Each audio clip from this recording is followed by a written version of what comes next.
Welcome to PopXcast, where science fiction meets pop culture. We're the podcast that covers everything pop culture and beyond the multiverse. Are you ready to get your geek on? Crank up the DeLorean, warm up the proton packs, toss a coin to your Witcher, and deep dive into your favorite plate of chimichangas. This is PopXcast.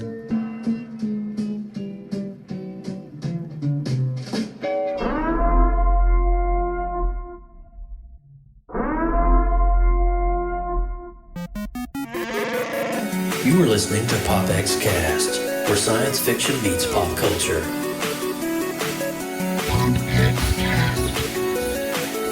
Here we go! PopXcast. I was born in it, molded by it. PopXcast.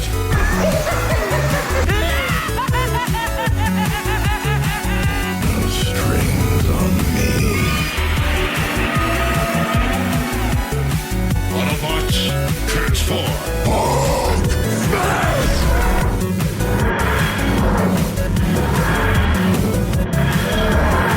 I'm Batman. By the power of Grayskull. PopXcast. We're doomed. Goal here at Tyrell. More human than human is our motto.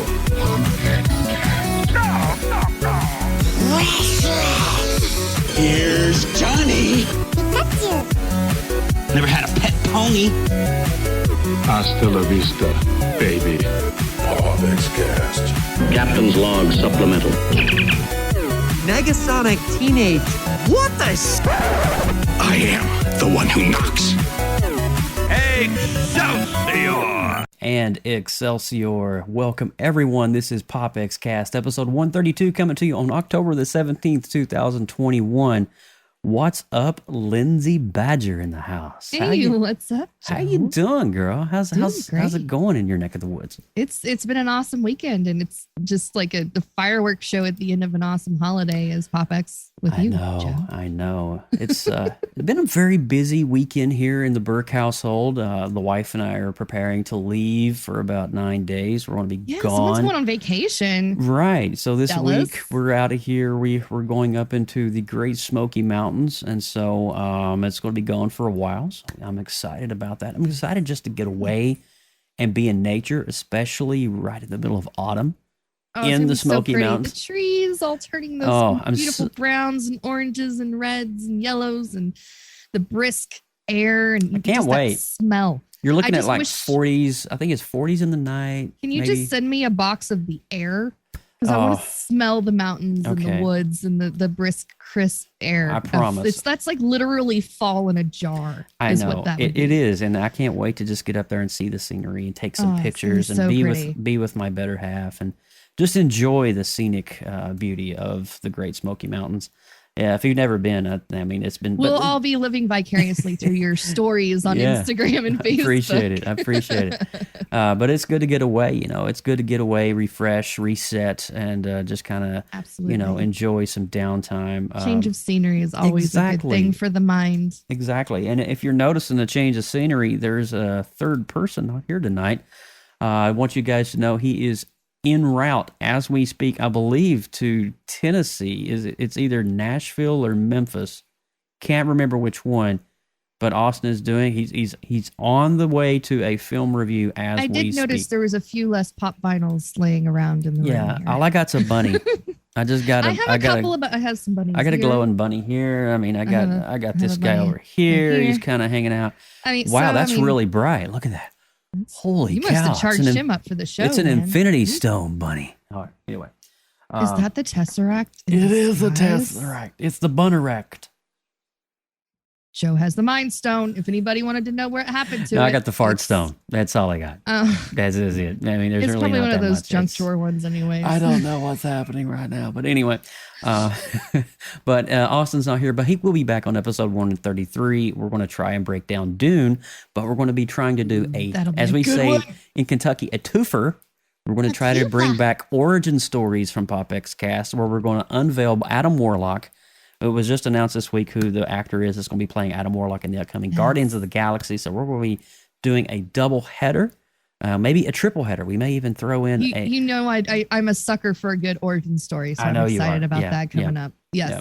But if you don't know about origin stories, it's something that Lindsay and Austin and I did back in the heyday, back in the 30s, 20s and 30s, maybe 40s, of the numbers of PopX. So if you go back, but there's a playlist here on our YouTube channel. Origin stories, basically some of the bigger characters and story arcs. We break it down and we give you the origin, the comic book accurate origin of those characters and those story arcs. Just kind of gives you a little backstory so you can go into these movies understanding the meaning and the connection and how it all plays together. Because I don't know if you've noticed, but Marvel lore goes deep. Very deep. Thick. Very deep. And so it helps to kind of unpack that with our it goes deep and certified comic book historian laying the path for us and helping unpack some of these relationships and storylines for us. I don't go real deep or thick. I just do it. We have only a short amount of time to unpack. So, yes, ma'am. All right. So, with that said, Austin will be joining us on the next episode. But for now, we have the tag team dynamic duo of Lindsay Badger and myself. Nice. But are you ready to open up this weekend's show, Lindsay Badger? Blow it wide open. Let's do it. All righty, guys. Hey, guys, welcome to PopX, where science fiction meets pop culture.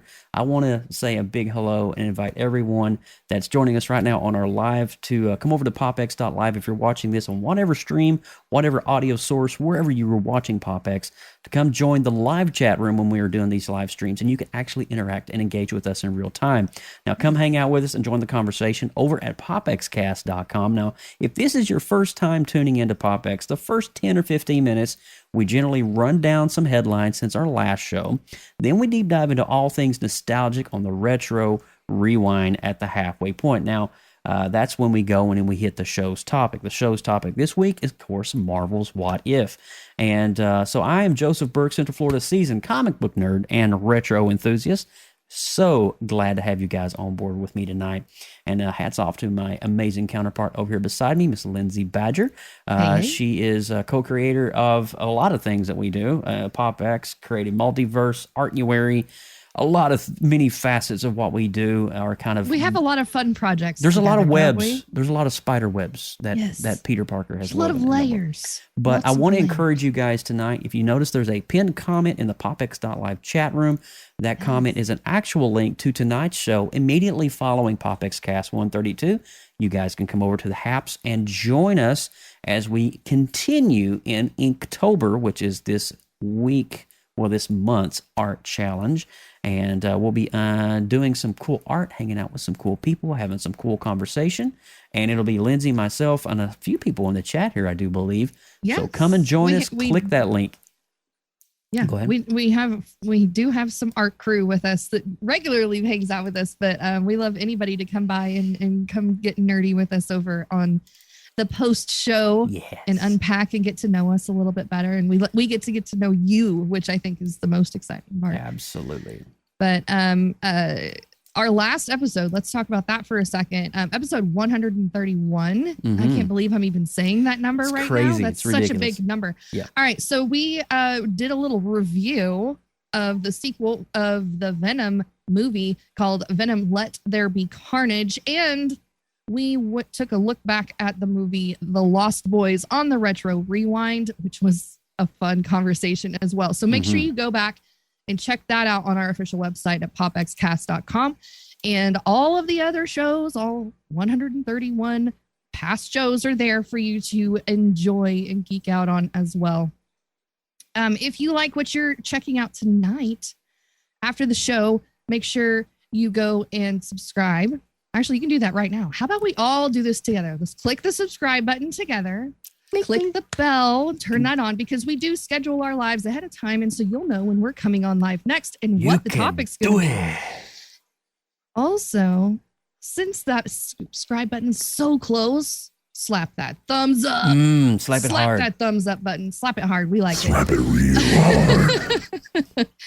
And for all of our awesome podcast listeners on all the platforms, please make sure you are reviewing us with a 5-star glowing review. Maybe say some kind words.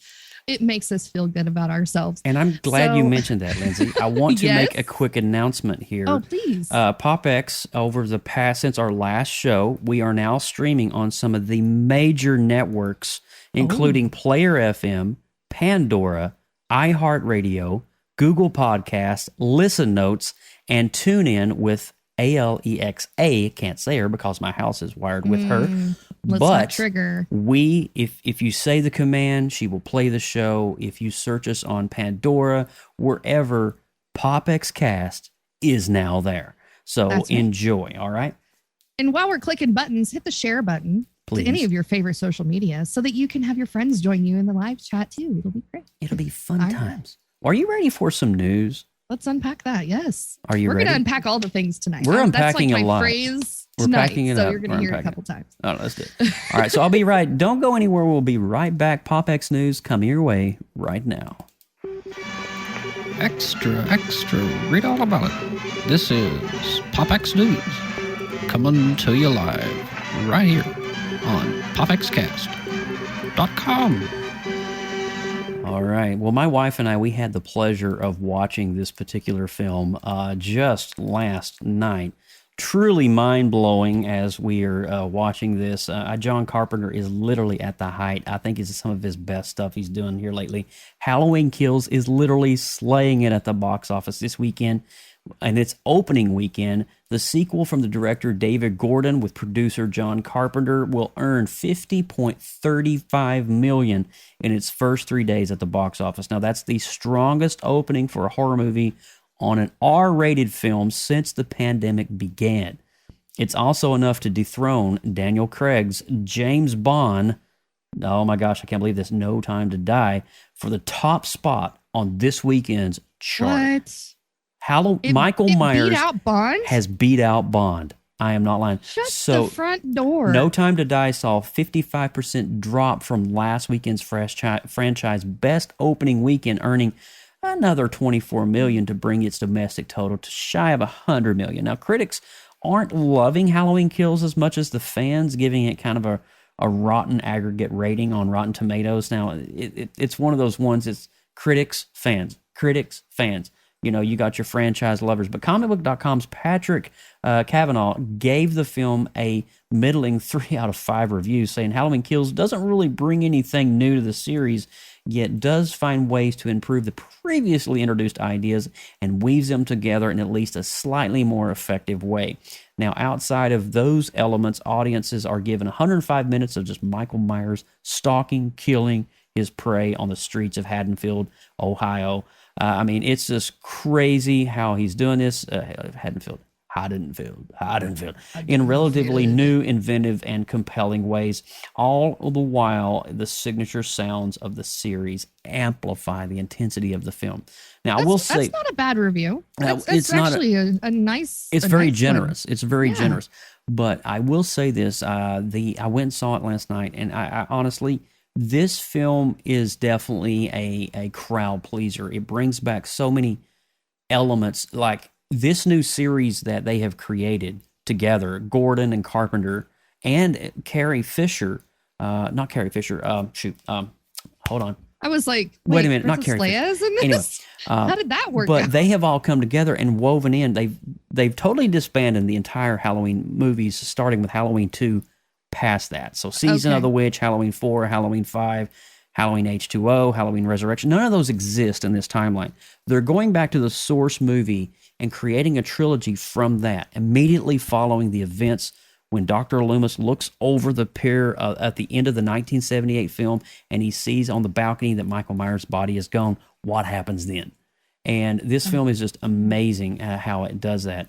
And so it's truly amazing how they've done the trilogy, and it's going to be a 3-part series, which the next part will be ending next year with Halloween Ends in 2022, and that will complete the John Carpenter legacy with Gordon handing at the producer and directing realms as well. So Jamie Lee Curtis is coming on. There's a lot of people don't know this, but Jamie Lee Curtis is actually co-producing this as well, right alongside John Carpenter, which is kind of cool. You know, So it wasn't her mother was. Her mother was the woman in Psycho. Yeah, that's what I was thinking. I was like, Yeah. she was the screaming lady in the shower sort of thing. She sure was. Because I saw a picture of her like, and then Tony Curtis was cosplaying as her mother, which was kind of Spartacus. interesting. Was Spartacus. In Okay, the original. Yeah. okay. I'm not guys, just please keep in mind, I am not a huge horror movie fan, so I don't know all the ins and outs of all the stories. Yeah. So please forgive my ignorance. But yeah, that's cool. And I mean, it's that right time of the year to get a little spooky going That's right, on. Janet so Leigh. I respect that. Yeah. Yeah, Janet Leigh. But it's really cool to see the franchise doing what it's doing. And whether you're a horror film or not, I'm really happy because it's good to see these films, especially post-pandemic, almost post-pandemic. I don't want to, put us in kind of a box that we're not. But in this era that we're living in, it's pretty cool to see these numbers. Absolutely. But you have some really cool news you coming guys, up. we get to share some game news. Oh, and, my gosh. Let's do it. This warmed the cockles of my heart in all the nerdy right ways. Let's do it. All right, so Nintendo has confirmed some disappointing news about Animal Crossing New Horizons. On November 5th, Animal Crossing New Horizons fans will be treated with the biggest post-launch update as of yet, Update 2.0, which will be accompanied by a Happy Home Paradise, the game's first premium paid DLC. This is great news for Animal Crossing fans, minus one that's going to empty a few wallets if you can't afford the DLC. But the Switch Online expansion comes with it. And then there's the thing that's kind of sad about this is that it's the last update of this game. So it's like, here's the big hurrah for this game. It's like, it's going to be, it's going to be adding a lot of things that a lot of the fans have been begging for since day one. So it's definitely a little bit of fan service, I feel. We're getting the little coffee shop, the Roost is being added. Which is from the original one, right? It is from the original one. And they were like, oh, I've heard so many times the begging of the coffee thing coming back. So that was the huge announcement. And then there was there's a boat that you can hop on and travel to mystery islands that take you to different seasons. So you can get a bunch of different crafting items that you wouldn't normally get during that time. I'm pretty excited to hear the the sea shanties. Oh, there's going to be sea shanties. I mean, how exciting is that going to be? I know. And then they have a little park where you're going to have all your different little shop characters that you can buy different things from. So it's a really big expansion. It really is. That they're adding to this game. So it's kind of like a big hurrah, a finale, if you will, of this game coming to a close.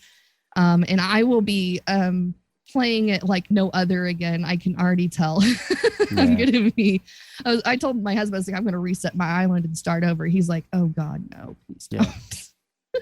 But I think isn't Nintendo though going to be doing like small, tiny little bug updates after this? They'll probably still have support for it if there's stuff that breaks and stuff, because it's an online platform game. Right. So anytime the server does updates, you're gonna have to adjust and tweak. But makes sense. Actual content being put out, they're not going to release it unless it may be a DLC or something random. I got you. All righty. Well, I'm excited about that though, because my wife, she burned like 20 airplane tickets, Nook tickets to go try to find ketchup tonight, and still didn't find ketchup. Good luck. He's hard to find, but he's so cute. Yeah, he's cute. Anyways. But I digress. God, I could geek out about that. I know, right? I know. Animal Crossing. I mean, I tell you, it really it's a thing. It is fun. It's great. I didn't know I would drink the Kool-Aid and go that far deep down you did the drink rabbit the hole, Kool-Aid. but I did. I went far down. You did.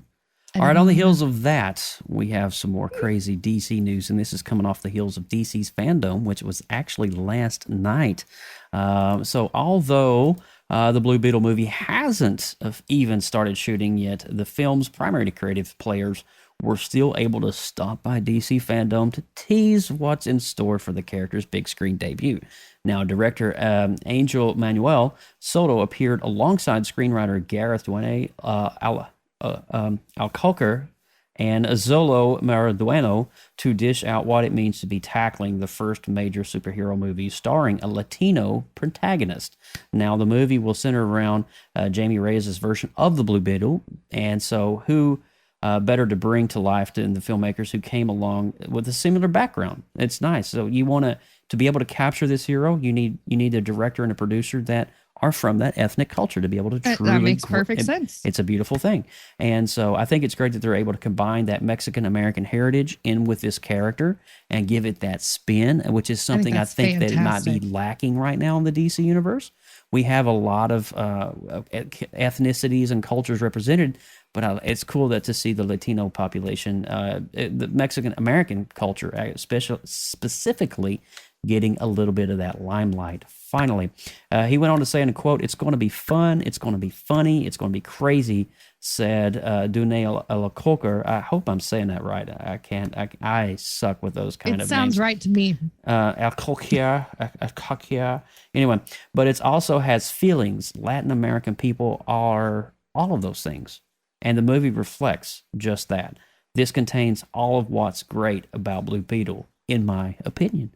So now, if you guys don't know a little bit about Blue Beetle, he is one of the first OG and aside from Superman, but he was one of the first major superheroes in DC Comics.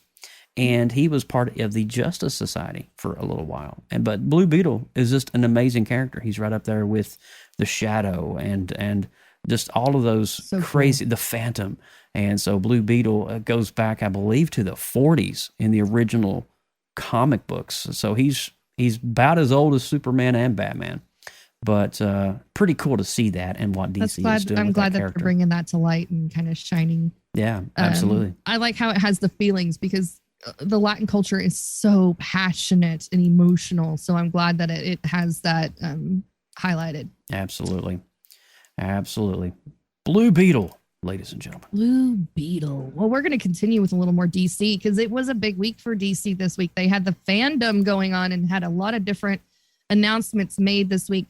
Yesterday, we got our first reveals of Matt Reeves' The Batman trailer among teases of upcoming DC films, including Black Adam, The Flash, Aquaman 2, and news of the third Wonder Woman, announced by Patty Jenkins and Linda Carter. Did you watch the DC fandom yesterday? Was it yesterday? It was yesterday all day. It was Saturday. yesterday all day. I didn't get to watch it live, but I did catch a lot of the highlights. Well, I was able here to watch and there today. I watched the first 2 hours of it up until the time we had to go for date night. But what I caught live was pretty cool. They teased Aquaman 2.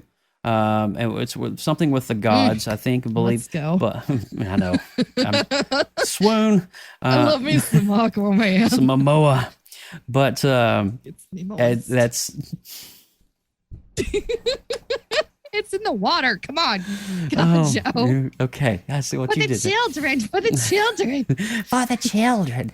It's a water feature. But they did that. And also, they even went into the television series announcing that this is the last season of Supergirl. And also, they're continuing on with Grant Gustin's version of The Flash. And this season coming up is the first season the Flash suit gets the comic book accurate gold boots. Sweet. So those amazing gold boots. God, I love Grant as the Flash. Oh, he's so good. I need to really catch up on that series. I just want him to be forever the Flash because he is just such a perfect fit. Well, it's funny that you mentioned that.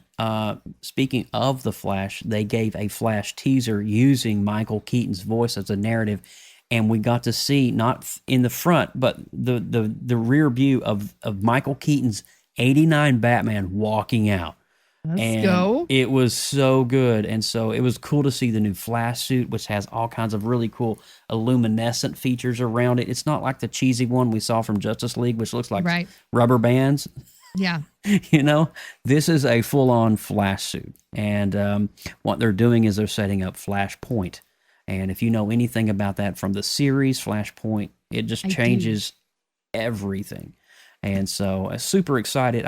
And then, of course, with the image down here, Matt Reeves, the Batman, the trailer officially dropped. We got to see. What's that? He's not sparkling. Well, he's not in the sunlight. That's why. Oh. Okay. Yeah. Are they going to keep him in dark the whole movie? I don't know. So he doesn't sparkle? I hope he sparkles. I want a glittery Batman. Sparkle Man. Anyway, so this is probably one of the most darkest adaptations we have ever seen of Batman. We have Oswald I heard that Cobblepot. they're focusing a little more on the detective side of his They character are, instead of- and it's kind of, so this Batman is like 1 or 2 years after he has found his calling as the Batman. So Okay. it's fresh So into it's a his little crime new, fighting. trying to find himself in the and role. so we have Catwoman set up. We have Oswald Cobblepot. We have the Riddler, and we have the world. You know, the round table of villains coming into play here, and it's very dark, very edgy on this. Zack Snyder tweeted, he's like, I freaking love it. And so that's coming from Zack Snyder. John over in the chat says that Austin's head almost exploded when he saw the Batman trailer. Yeah, I believe or it. yesterday. I believe it. I believe it because he usually does those live response, reaction things. So I'll have to go back and watch that. It was freaking hype. It was so hype. Like Nice. it was one of the coolest things ever. But there is to wrap it up, there's so many cool things coming in the world of DC. Another Wonder Woman film. We've got all these side spin-off stories, the continuation of the cinematic as well as the series, as well as some new video games and some new content in forms of cartoons and stuff coming as well. How do you feel about the tease of Black Adam? I thought that the Dwayne "The Rock" Johnson, oh my gosh, as he said in that trailer, he is born to play this role. Yes. I was actually kind of excited to see Pierce Brosnan's character, Dr. Fate. Dr. Fate. I'm kind of excited to unpack him. I know he's a side character, sort of, but I like to learn about the not so starred. Dr. Fate is one bad mamma characters. jamma. Let me tell you, he's a crazy He's my dude. favorite Bond too. So I mean, there is that. Well, GoldenEye is one of my favorite Bond movies of all time, and that's Pierce Brosnan. But anyway, that's a little bit of DC fandom. I believe Lindsay's got one more news nugget for us, and then we're going to roll on into this week's Retro Rewind. Everything that has a beginning. Oh no, I know what this one's. Oh. Must end. Oh no. Sooner or later. Sorry. No. Sooner or later. The same goes for the new Spider-Man live action run. It appears that the upcoming Spider-Man No Way Home will be the last installment in the current storyline. That is so sad. Yeah, because you got Homecoming, Far From Home. So bring your tissues with you to the theater. That's what that tells me. At least that's what the British actor is teasing in his recent interviews. Holland took over the character in 2016's Captain America Civil War before leading in the Peter Parker solo movies, Homecoming and Far From Home and all the home goodness, movies. the Infinity War and the Endgame and the rest of the MCU history. We know him as Spidey Man. We were all treating No Way Home as the end of a franchise, let's say. He said while he was talking to EW, I think if we were lucky enough to dive into these characters again, you would see a very different version. It would no longer be the Homecoming trilogy. Underline that part. Yeah. Yes, the Homecoming trilogy. No, a different version. It will definitely be a different version because we're gonna be the multiverse is about to multiverse blow up. action hardcore. Right. Well, I think we got a taste of that from the trailer. Heck yeah, we did. Too, so Oh my I'm gosh. so excited for that. He continues to say we would give it some time to try to build something different and tonally change the films, which makes perfect sense. Whether that happens or not, I don't know. But we were definitely treating No Way Home like it was coming to an end, and it felt like it. That's dark. I'm sorry. That's dark. solemn right That there. is- So that is is. Holland's statements predicting the upcoming end of Peter Parker, or is it a new incarnation of the coming from the multiverse, or maybe we're having a Miles Morales take the reins for a while? There's a million different things that this could be, and how it ties in with that mid-end credit scene with Venom, and there's like a million different things that this could be, and I think that's part of it, stirring the pot of speculation to kind of build the hype. You said it for right there, this- Lindsay. Stirring Yeah. the pot. Stirring. But I want to go back Slowly to the beginning when you said, you'd be seeing a very different version. Tom Holland always teases things and has a bad way of just kind of releasing information. And so he was always the first. He will go against company regulation and be the first to kind of drop things that Oh, you weren't supposed to say that, Tom. Good job. I love Des. Des says the next one's going to be No One Home. No one home. No one home. That's good. But I think, I think really though, the Multiverse of Madness and then this last one, No Way Home with Doctor Strange, there's going to be a shakeup that's going to happen. And at some point, maybe Andrew Garfield and Tobey Maguire's versions or adaptations, or maybe they will all merge within. I don't know, but there's something that's going to happen that's going to be very impactful. Maybe even I don't think he's going away. I don't think he's going away, but there's going to be something so impactful, traumatic that's going to happen that's going to require another Spider-Verse character to take the reins. It'll be Spider-Pig. Spider-Man Noir is who I'm going for. Nick Cage. Spider-Pig. I'm going for that Nick Cage Spider-Man Noir. But let's go. But anyway, I think it's really interesting that we're hearing this that they're doing this in a terms of a trilogy type film with no set of ongoing. Now we know that Marvel, this is no strange news. We know that Marvel always in their lead characters do trilogies. Iron Man has 3, Captain America has 3. Well, Venom needs to get a third, and Spidey's going to go play with him. I hope so. To be honest with you, that would be fantastic. But it's not strange. Then you got the spin-offs. You got your one-offs like. But Ant-Man is going to be coming in terms of 3 as well, which will wrap up the Ant-Man saga of stuff. But so in the chat, if you're listening or if you're watching, what is your predictions? What do you think is going to happen to Spider-Man? Why would Tom Holland go off and say that this is going to be a very different version of what is the fate of Peter Parker? I don't know, man. I'm a little scared, to be honest with you. He's going to die at least once. No, don't say it, Lindsay. It's going to happen. Don't say it. Poor Vision's died like 100 times already. I know. Right? He's going to die as many times as the Vision did. It's sad. Sad, sad, sad. But anyway, I digress. That is the news headlines for this week. We wanted to make sure that you guys are all caught up to what's going on in the world of comic book news and pop culture movies. But with that said, are you ready to go back to 1986, Lindsay? One last little tiny thing that we can sneak in real quick. Is, sure. William Shatner went to space.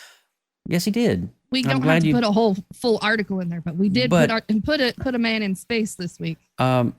I got to be honest with you. It was very touching to see that. It was kind of cool. It was very touching knowing that this man has built his entire life around going into the far reaches of space, searching for alien life forms. I loved his reaction when they finally released the footage inside the capsule, and he's like, wow. Oh, yeah. It was like, words. oh, my God. He's just looking out the window over the globe. It's just so touching. If you guys haven't seen it, go watch it.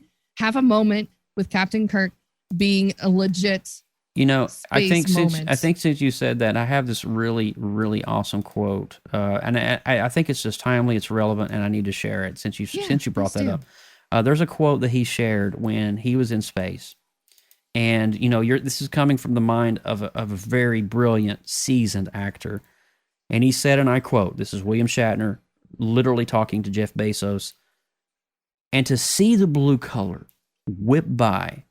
And now you're staring into blackness. That's a thing.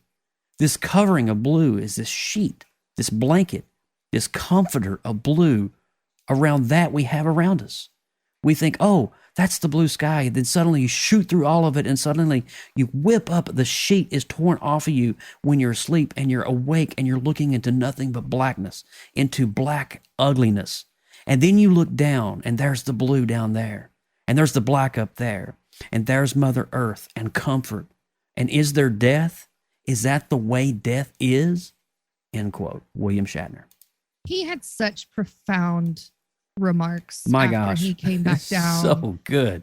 And I felt Jeff Bezos wasn't giving him the proper respect. I don't think so. Yeah, that's another thing for another day. I highly encourage you guys to check that out because it was so moving to watch his experience, and it almost felt unrealistic because it was so profoundly realistic. It was to me. But anyway, golly, could you imagine going up there and just taking a look and then coming back down? That was like the best 15 minutes of his life. What a week for Shatner. That was so cool. Anyways, all right. Sorry to derail the show. That was a perfectly good derail. We needed to highlight that for just a moment. Absolutely. Let's rewind. All righty. Are you guys ready for a little retro rewind? I know we are. We'll be right back. Don't go anywhere. Retro Rewind, Little Shop of Horrors, coming to you right now. Retro Rewind. Retro Rewind. Retro Rewind. And we are back here. This is Rick Moranis, Frank Oz, Bill Murray, Steve Martin. Suddenly Seymour. Feed me, Seymour. Feed me. Little shop of horrors. I'm sorry, Okay, anyway. we watched a musical this week. It has been an earworm in my brain. I know, I right? can't make it stop. It's so good. So 1986 brought us a lot of cool things, but one of the coolest things was Frank Oz's vision for Little Shop of Horrors. Good. Thank you, Frank. Frank. God bless you. Strong you are. But this movie, Lindsay picked this movie. I want to say that first and foremost. This was Lindsay's radar film. The queen of non-horror picked Little Shop of Horrors. Put that note right there. Yes, you did. You did. But I got to be honest with you. I want to thank you so much for picking this because this was one not necessarily on my immediate radar. I remember watching this. It was in the 80s when last time I watched this. Oh, really? I haven't watched this recent. Okay. And I believe the last time my dad would always joke around with me because I was like 8 or 9 when I saw this. He would go around the house going, "Feed me, Joe, feed me." And so that was my dad. True story. That really did happen. I love it. But that's been that long since I've seen this. I can't remember the last time I'd seen it either. I knew it's probably been more recent than the 80s, but I had forgotten a few of the characters that were in this movie. So it was a very nice, pleasant surprise to see them again. A lot of the cast, I remember them in other movies, and I feel like this has been like a propelling or a launching of career moment for them for some of these guys. So it was really cool to see them all come together. A lot of SNL favorites. It was weird to see Gina from Martin in here. I know, Gina. Dang, Gina. And also her friend, what was her name? I can't remember.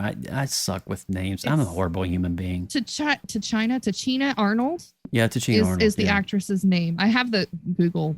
Oh, look at cast you! list pulled up. You're so smart. I have a key to unlocking the mysteries. The kingdom. But Jim Belushi snuck in there. That was weird. James Belushi, as it said in the credits there, and I was like, that was a nice pull at the very end there. Bill Murray snuck in. Dude, Steve Martin as the crazy dentist. Steve Martin as the domestic abuse dentist, and he has his own song, and he is rocking it as he always does. Such a pleasure to see him doing his thing. Yeah. And I remembered him vividly because I'll be your dentist. It's weird though. So Steve Martin, that was a very odd role for Steve Martin. He usually never chose those kinds of. He always chose the idiot roles. He did choose the idiot roles, but he played a lot of those more musical roles on SNL, like King That's Tut, true. for example. Yeah. So it was definitely in his wheelhouse there. Well, he's still a musician today. He travels and sings. If I remember, yeah, he does. I think at that time, was he either just off SNL or still doing it at 86? I think he just came off SNL. I think he was still kind of in that. Yeah, I think his run ended in 82 or 83. I don't know that for sure, but I think he had just come off The Jerk. The Jerk was in 79. He had a couple movies in the early 80s, and then, of course, this one in 86, which was a crazy role for him. But it's just weird seeing Steve Martin in this kind of like, crazy S&M bondage leather outfit dentist role. It was kind of like a biker Elvis Fonzie vibe. I don't know. But it was also weird. a dentist. It was strange. Rick Moranis, amazing. Of course. I love as Rick always. Moranis. He's such a sweetheart. Seymour. And Ellen Green and Audrey. Gee, Bella. Oh my gosh, her little squeaky voice. Yeah. It's so cute, but it's kind of grinding at the same time. And you're just like, I forgive you, but I don't blame your boyfriend for It's kind of like Fran Drescher's voice. I'm teasing. Remember Fran Drescher? Yes. Yeah, it's kind of like that voice, nails on chalkboard. It definitely is. It's very unique. It's very unique. Anyway. Oh, right. The Three Amigos was also in 86 as well. God, yes, we need to do that movie too. We need to do that movie. Oh my gosh, good. that's oh my, yeah. But the doo-wop, okay, so the setting is like 1950s, 50s. late 1950s. Yeah. So we're talking about track homes. We're talking about really crappy jobs down in Skid Row and in the whole poverty lifestyle, but you have to go uptown to work and then come back home to the slums. And that's kind of the concept of the environment that the story is set in. And the whole desire of Seymour, the main character, is to break out of this crappy little shop that he's getting no credit for any of his hard work, and kind of get out of the lifestyle that they're living and improve at least into the middle class a little bit. I think that resonates with a lot of people, even though this is a musical comedy. I think it does resonate with a lot of people because honestly, especially today's age where the economy is not so great, you can watch a film like this and you can relate to it, but then you can kind of laugh at the situation as well. And that's hard. That's a fine line in comedy to do when you can laugh at your own shortcomings. Yeah. That is the root and essence of comedy, is when you let yourself be the pun of the joke. Hard to do. And Mr. Mushnick was the shop owner, and he was always like a hard ass. And he had a little Russian vibe to him, if I remember a little correctly. bit. Yeah, and he was just like, we're just stomping around and the yelling Iron and screaming Curtain all the of time. Mother Russia. Yes, he was very, very not forgiving in any way, and he had these two goofy employees, Audrey and Seymour, that weren't sure what reality was most of the time. Yeah, I don't think they knew what they were at either. I mean, did this show know what reality was most of the time? I don't think so. But let's talk about Audrey 2 for a minute. Yes. The puppetry. Okay, so the 80s... The lips. How are the lips doing that? The lips are like moving. It's not up and down. It's like waving. Now, I got a question. I don't know this. Okay. Did Jim Henson Company... I am not sure. I mean, I know Frank Oz. Now, if you don't know who Frank Oz is, I don't know where you've been in the past century. Frank Oz, voice of Levi Stubbs was the voice. I know that. He's a famous singer, a jazz singer, blues singer. But Frank Oz is amazing. I mean, Jim Henson Company, Yoda, I'm sure that he had some tap in. I'm just curious because it looks very Dark Crystal-ish. If Yoda was in the, you stay within your circle of friends for sourcing, I'm sure that it had lots of famous. I'm curious about something. I know Frank Oz directed the film. I wonder if he did the puppetry. Operating of Plans. I'm just curious. It's really interesting. But previously worked with Oz on The Muppet Show, Dark Crystal, and The Great Puppet Caper. So yeah, we're definitely talking about the same people here. Are we really? So these are the same wheelhouse of people. Okay. Mm-hmm. Well, that makes sense. I mean, it's just, you don't see this kind of puppetry often unless it's coming from people surrounded by the Jim Henson Company or people that has been affiliated with that. This is, I mean, you can look at the detail on this, and this looks like something straight out of either Labyrinth or Dark Crystal. Right? Does this not look like something like that? I love it. And I love how they keep it. The music is what keeps it extremely lighthearted the entire time. True. Also, the color choices. I don't know if you've noticed, but they're nice and bright colors. Skid Row's a little bit more muted, but like the actual, like Audrey herself is always really bright. The plant colors is really bright. And so it keeps it kind of within the horror scheme, just with the storyline of trying to feed humans to an alien plant. But there's no blood, with the exception of what the finger on the finger. That's yeah. literally the only blood you see. You see a shadow of a chopping up of a body, but you never see one drop of blood. Right. Ever. You get the idea. And John Poffenbarger over in the chat room, I was going to bring this up, and he hit it up quicker. This is actually stemmed from a Broadway musical play. Yes. That was wrote by Disney creatives and Disney people in the same mindset of that. This was in Broadway many years before it made its cinematic adaptation. Mm-hmm. So this is, I can't remember, I want to say in the 60s and 50s is kind of when this came out, and it makes sense because you got the alien life form coming to Earth. That is, we call that in the comic realm, the atomic age of comics. you know? So it's kind of in that Everything's era. all about the aliens. Exactly. 50s, 60s kind of stuff. But all in all, I thought the music was great. I thought the acting, the star-studded cast. It's like the Avengers of the 80s. I loved the little baby ones. Oh, yeah, the little baby ones. Yeah. I was like, I just want to take one home. What about in front of the house? The little baby one in front of the house. That was a perfect little, little cute, touch right? there at the very end. It was perfect. But I think, honestly, this was a perfectly cast movie, perfectly directed by Frank Oz.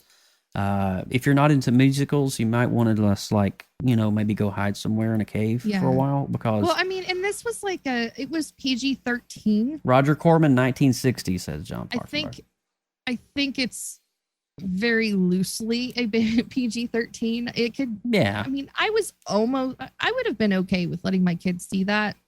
But I would be more concerned about. My dad let me watch it. Oh wait, never mind. My dad let me watch Michael Myers. Anyway, go ahead. Well, But it's nothing that I would say you would probably show like. Hey Joe, come in here and watch this guy kill this guy. A 10-year-old would get a kick out of it, I think. You know. Come here and watch Freddy. He's got those finger knives. He's got them fingers. Anyway. Anyways, I really enjoyed it, and I'm glad we got to visit it, and I got to. You want to go ahead and rate this baby? Yes. I want you to go first. You had the honors. This was your pick. 7.8. 7.8. I think I'm gonna do like 78%. I think is a good solid. That is score. A good solid score. You know. Yeah, not the favorite movie of all time, but it's the special effects hold up enjoyable. Incredibly well. It does, despite the age. Does. I'm gonna go 3 notches below you. I'm gonna go 7.5. Because for me, it's definitely not my top 80s movies of all time. Sure. But at the same time, there is such a level of respect for what they were able to achieve in this film.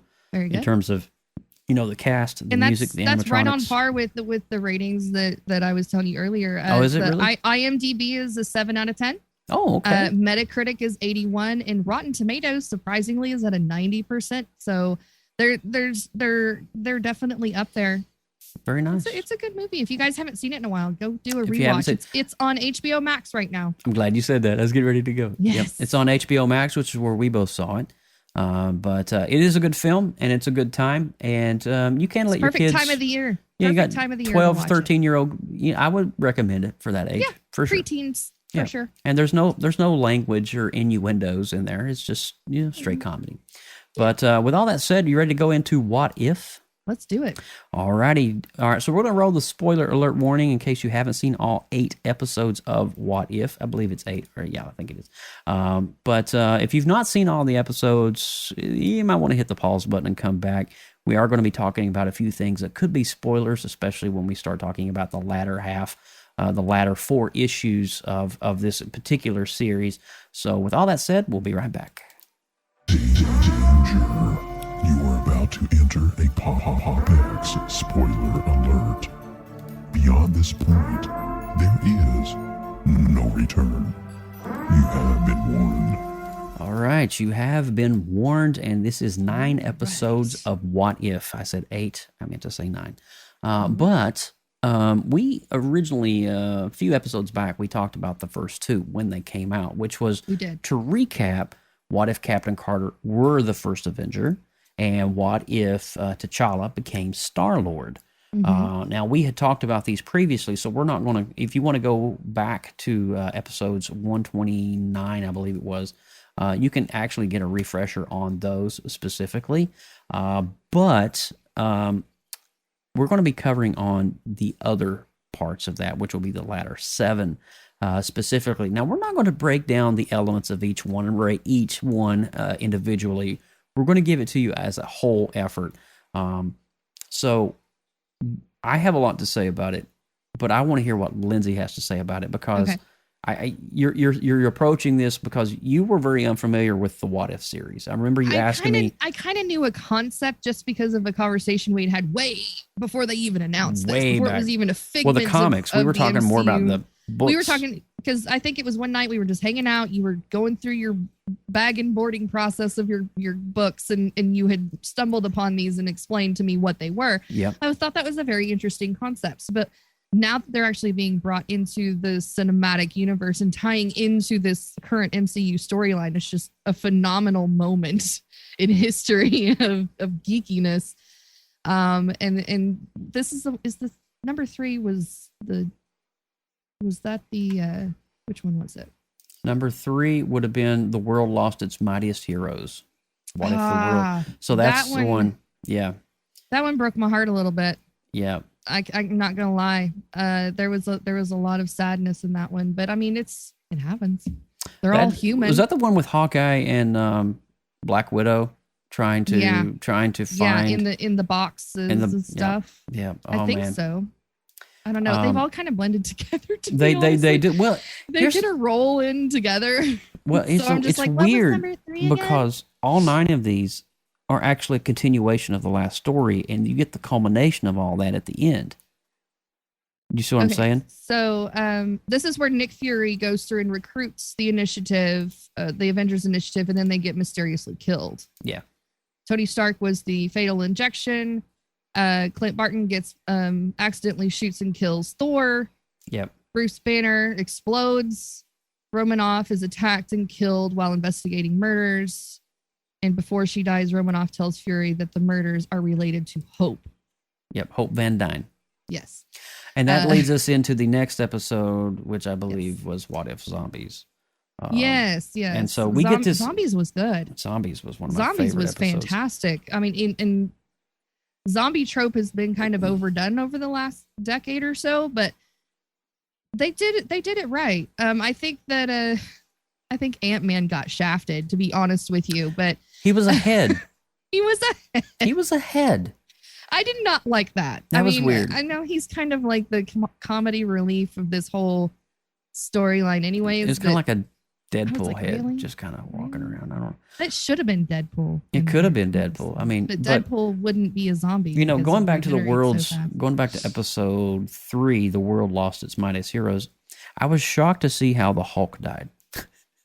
Yeah. Remember that? He exploded from the inside out?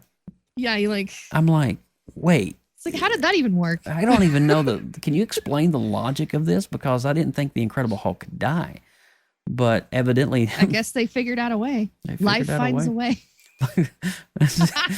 Spare no expense.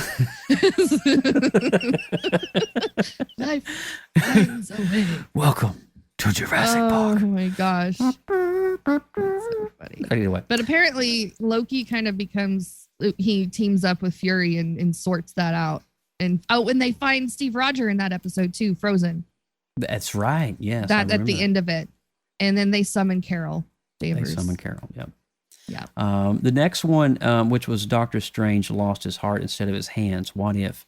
Man, this was one I feel that we are going to be feeling the repercussions of this particular story going into the actual Spider-Man movie, because I kind of feel that there may be possibly 2 Doctor Stranges in the Spider-Man film because of the multiverse that's happened at the end of Loki and at the end of, it's just...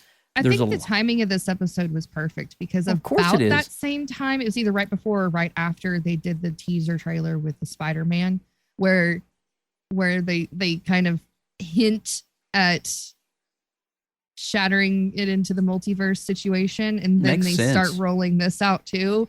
And it's like, well, that happened. It was so sad. I mean, as hard as he tried, he could not save the love of his life. I mean, how many times did we watch his love die? It was sad. I mean, he tried every spell, every book. He went to the Sanctum Sanctorum to try to read all the archives of books and still couldn't save his love. And it was just crazy. And Palmer was a goner. He was. Meant to be. You know, within him, though, released this version, the Dark Doctor Strange, which was there was different. the Strange Supreme, I think, is the official, or Sorcerer Supreme or whatever, is the saggy eyes, super almost, he looks like a vampire without the fangs is really honestly what it looks like. Kind of, yeah. The evil version of him. And his cloak is kind of purple, and he's got this like Agatha Harkness look to him almost.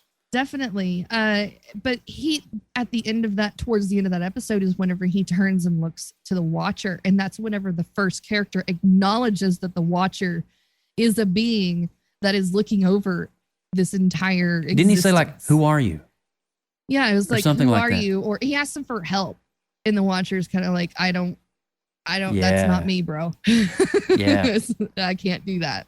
Yeah, it was the first time that I think a Marvel comic character, well, in this particular series, was able to look beyond the veil of the multiverse and see the Watcher appearing from the other side. Exactly. Yeah. It was so weird, but because cool. we've always seen watching through, the silhouette in the prism. sky sort of thing, and also the lovely intro. I love the intro to this series. It's so mysterious and like it's so good. It has a little bit of a Twilight Zone feel to it, a little bit too, which is kind of cool. Yeah, that's a good point. Yeah, the things. But moving on. Of course, we can. Zombies was just off the chain, crazy.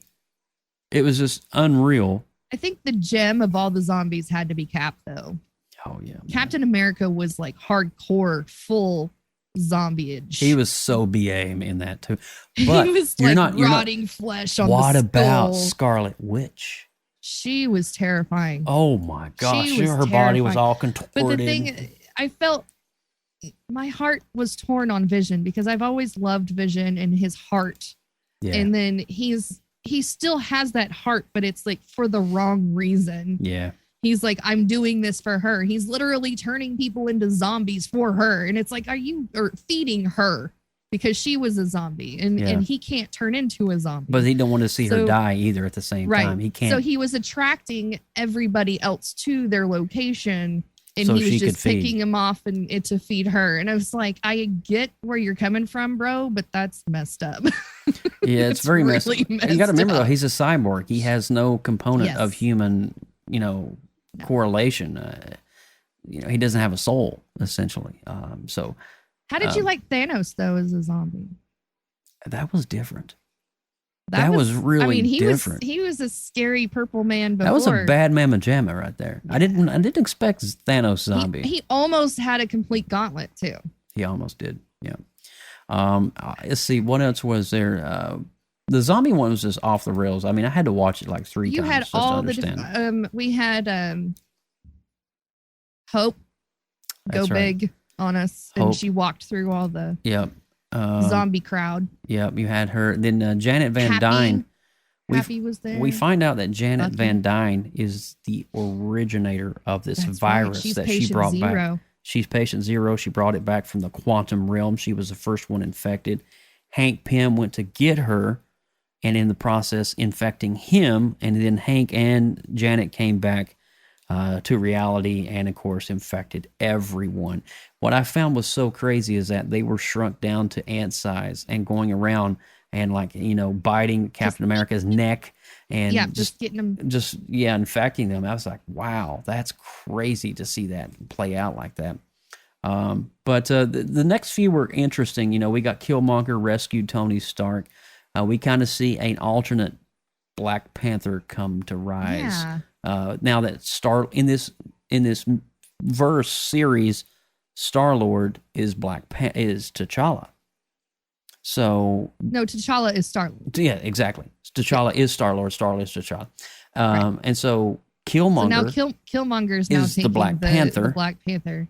But which there is to no surprise this was not my favorite episode of the series. well, he brings but it was still he brings good. it all down. He brings Tony down. He does. He brings down Wakanda. Wakanda's in ruin by the end of the episode. And I loved how Shuri was like not buying it for a minute. That just makes me love her even more. well, Shuri is just amazing anyway. She's a smart girl. And then the last 3 were really interesting. Thor, an only child. Oh my we got to gosh, see Party it was a Thor. Giant frat party all night. It was a so good. rager. It was so good. Okay, so Thor annoyed the hell out of me, but I think that was kind of intended to be that way. Yeah. I loved Darcy. She's always my favorite. I think she's my favorite. But it was actually side Chris character. Hemsworth doing the voice of all of this too. So that was just great. And the actress But that it plays was so Darcy as well. fun. I loved how the brotherly relationship between Thor and Loki is kind of like what I've wanted for them all along, and so they finally got that, and I really appreciated that moment. They weren't Asgardian brothers in the sense. He was still a Walker. He was blue. Yep, he was a blue. He was straight up blue. Yep, he was. There's no green on him at all. Nope. Nope. But that was great. And then Jane Foster kind of reprising that moment and teasing a little bit of her role coming into up. play. Thor: Love and Thunder. We got some Love and Thunder happening. And we got some serious fighting action from Carol Danvers. The Captain Marvel action was definitely here. She's the one that kind of was like, she was the potty pooper. She was the potty pooper. But it was cool to see like Thor and Danvers go at it, Captain Marvel. That was interesting. But at the end of this episode, we obviously have the conflict semi-resolved. Mm-hmm. And then at the end of it, when everybody's, patting each other on the back, we see the Infinity Ultron walks out with while they've been away partying, and Earth has been rotting away. He was like up in the sky or whatever. And it was just like a quick glimpse of him at the very end of the episode. And I was like, what the heck was that? And why does Vision have all the Infinity Stones on his chest? And what is happening We here? see Vision become something that none of us could have fathomed. And then the next episode obviously leads into Ultron 1, which is just amazing. Yes. I think the pinnacle moment of that episode is when he literally just took the stone and just cut Thanos in half. I'm like, he could have ended it that quick in Endgame. Yeah. Sure could. Yeah. Yeah. I mean, he's incredibly strong. I mean, and the fact that they defeated him so early in the MCU storyline is like, it's interesting how he came back that much stronger and to be such a huge threat on not just our universe, but all the universes. Yeah. And his whole goal was to just kill everything. I mean, it just shows you how small Thanos really kind of minuscule, because what if an AI like Vision had gotten all the Infinity Stones and was able to shatter the multiverse?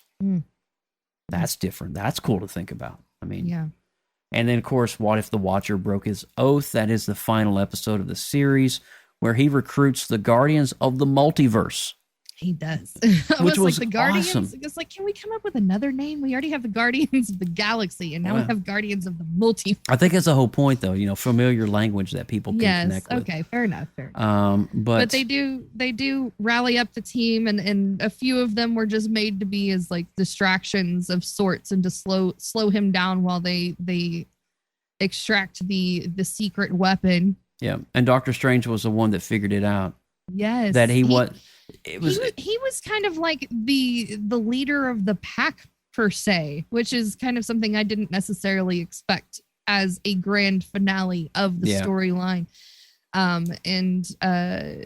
It was nice to see all of those characters be brought together and to wrap up this entire thing, because I thought that the What If series was just going to be literally just separate short stories doing what if scenarios, but they found a way to string all of them together into this bigger overarching story and have a big bad that they have to take down. Which the animation, great. Lindsay, it was just beautiful. Phenomenal. I've never seen. Have you ever seen? Style. Have you ever seen? It looked almost like paintings that were moving. It did. Oh wait, that's like what animation is, anyways. But hey. More hey, you know. I figured that out. But it was just, I've never seen an animation style quite like that, and I think that's just the beauty of Marvel, is they're paving the way forward and doing things that's not been done before in a way that's very different but very familiar. And I just think that the score for What If was great. Oh, beautiful. The casting for everybody. I mean, I think the music either, makes it or breaks it. It added in a movie. And I think that a lot of the times you notice it, but even a good score that you don't notice, if you're still fully engaged in it, it's still a great thing. No, I can hear the What If song right now. And I mean, it's just a great intro. How did you like them bringing Zola back into the mix? I freaking loved it. Because I loved him in Winter Soldier when they actually went to that database in the film, to reprise his brain, his consciousness, and since that universe is not happening, they did it in a different way and got him as the virus that would infect Ultron. The cool thing about it all, I believe, was with the point when Doctor Strange realized I'm not to be able to get the stone. I need to have them be able to be separated from the stone, Right. and freeze them in time in that moment. And that's exactly what he did. Yeah. And that's what the Watcher wanted it looked him like they to do. put him in a snow globe. Kind of frozen. Well, I mean, they're yeah. frozen in this fragment of time in this little multiverse, never to battle again, and the stone is forever lodged between the two of them in battle. That's interesting, to unpack that. Obviously, the reason why Marvel did What If is to be able to set up some of the bigger things coming with Doctor Strange Multiverse of Madness and, of course, Spider-Man No Way Home. Well, and it kind of explains what a multiverse is before. I mean, if you can't understand what a multiverse is, but it displays what the concept of a multiverse is. It's familiar characters doing different things that they would not normally do. Right. And different versions of themselves. And I think that was very well represented. Yep, absolutely. That's a good way to put it, actually, on the multiverse. And we've been setting it up. I mean, Marvel's been setting it up for the past year and a half with WandaVision and then Loki and now this. So I don't remember. Did they continue this for a season 2 to bring back more stories? They have later? renewed it for a season 2. Excellent. What If is coming Thrilled back. about that. You know what makes a good series is What's that every week that you watch it, you're like, man, that's the best episode so far. Yeah. Obviously not the first It's one. kind of like watching Mandalorian. You're like, wow. But I mean, I felt like once we got to like episode 3, I was like, man, that was really good. And then the next one comes episode out. 4 is like, man, this is like the best This episode is really so deep. far. I have so many questions unpacking right now. And Then the you get to zombies the next episode. week and you're like, Whoa. this is the best one. This is the best one. And then you get like to the very end and you're like, I'm done. This is the best one. Take my money, Marvel. Sign me up for all. Shove the it down movies. my mouth. But anyway. No, it was a job well done. It was. On all aspects. I really didn't have any. Do you have any complaints to nitpick at all? You know what? One thing I not really can't come up with any. I don't. They did this in a 35 minute increment per episode. And I think it was a perfect amount of time to set up the story, familiar stories that don't really need a lot of story to be told in the back end. Because if you've watched a lot of the MCU movies, you already know how these stories end. I didn't feel like there were any storylines that were dragged on too long. I didn't feel like there was any storylines that were rushed through. It's really funny you asked me that question. Do I There's have any a lot of nitpicks? Easter eggs in there that I feel like you need to probably go back and rewatch just to catch them because there's a lot of stuff crammed in there, especially the Thor episode. There's so many characters in there. 1,000%. Yes. So the many Thor characters in episode there was to catch. bonkers. But I think Jeffrey Wright did the fantastic job as the Watcher, and I think that everybody that came back to reprise their voices. Way to go. I feel like anybody that didn't show up in the recording booth to do their character, boo on you. And we want to also give acknowledgement to Chadwick Boseman. This was his final project. This was the final moments of voice recording as Star-Lord, but as Chadwick Boseman doing T'Challa. A very sentimental moment there. And in episode 2, they come up on screen in honor of our beloved friend and warrior Chadwick Boseman. But Wakanda forever, he's an amazing, his legacy will live on, and it's a beautiful human being right there. But all of that said, I think you asked me that question, and I've been thinking about that the whole time. Was there any nitpicks? And honestly, I don't think I can find any nitpicks. I mean, I feel like if there wasn't, it's a bridging. Obviously, it's connecting the dots between our current series that we've been watching with Loki and the Scarlet Witch series and all of those, and then bridging the gap over into the multiverse. And I think that's just kind of been priming us for the new phase that's rolling out. John Poffenbarger over in the chat room has a really good, not necessarily a negative, but this is not something for a casual viewer if you don't understand what's going on from the previous films. I can respect that. I respect that. I feel like you lose some views for it not being a standalone. But I think that the intro for the first series kind of explains the concept. It does. So you don't have to know everything to be able to enjoy the mini stories that are laced within. but to be able to understand the full value of the overarching story, you probably should have at least some concept of what we're dealing with. True. Well, are you ready to rate the series as a whole? Absolutely. You want to go first on this one? I would love to. I'm going to go with an astounding 94%. Wow. This was the number that was echoing in the back of my head. I am taking into the fact it is an animated series. It's told outside of the realms of the normal traditional storyline of the MCU, but I do feel that parts of this were going to be woven into the MCU later down the road. We may even see characters from What If be in real life, so I think that's going to be really awesome. The score, the acting, the voice acting, having these characters come back and reprising their roles, it was just a win-win, and a 94% for me. Very good. I was actually going to do a 92 or a 9.2, so that's pretty close. Nice. And I just looked over here. It's a 7.6 out of 10 on IMDb and a 93% on Rotten Tomatoes. So we're right on par with them. We are. Jeremy gives it an 8.7. 8.7. Yeah. If you guys in the chat have a rating, if you've seen this and you have a score, definitely add that to the chat. Yep. And we will read that out loud here in a moment. I feel like overall it's a win. I feel like MCU has been knocking it out of the park for most of these. They sure have. Stuff. Absolutely. The series especially. I fear for the series sometimes because, it's easy to fall short on the storytelling aspect because the budgets are a little bit different. And they really knocked it out of the park with this one. I really enjoyed it. I look forward to the second season. Hawkeye is coming in December. And Yes. so we get to see Kate Bishop don the role as the Archer. So that's going to be really awesome to see that. But with all of that said, 9.4 on What If, 9.2. I mean, it's right down the board. It's a great series. Well done. I mean, if you've seen it, go back and see it again. But absolutely, that's all we got here for you, Lindsay. Are you ready to wrap this up tonight? Let's roll out the close. Roll out. Alrighty, so I am Joseph Burke. We're part of the newly formed creative group known as the Creative Multiverse, like I said at the beginning of the show.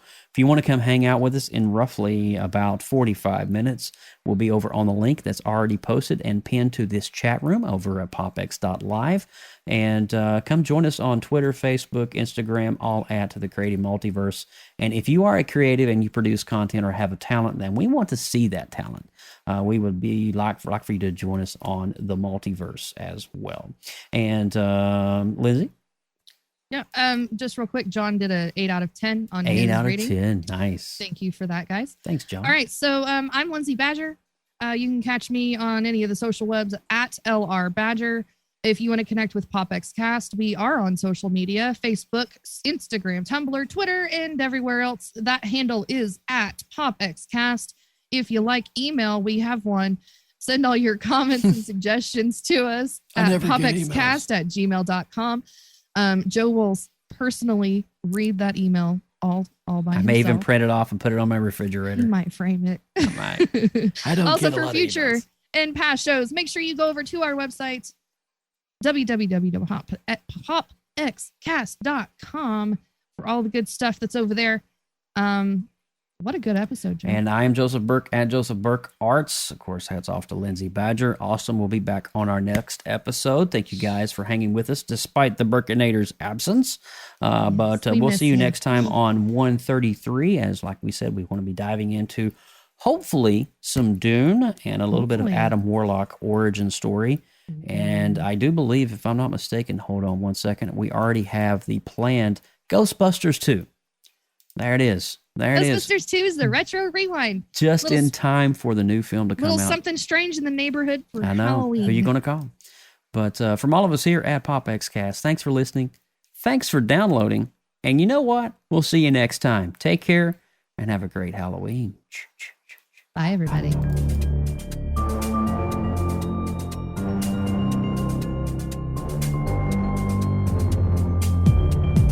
From everyone at PopXcast, thank you so much for listening. Please subscribe to our YouTube channel and click that notification bell so you know when we go live next. Drop us an email, popxcast@gmail.com. Throw us up a like on Instagram and all those other social media outlets at PopXcast. Until next time.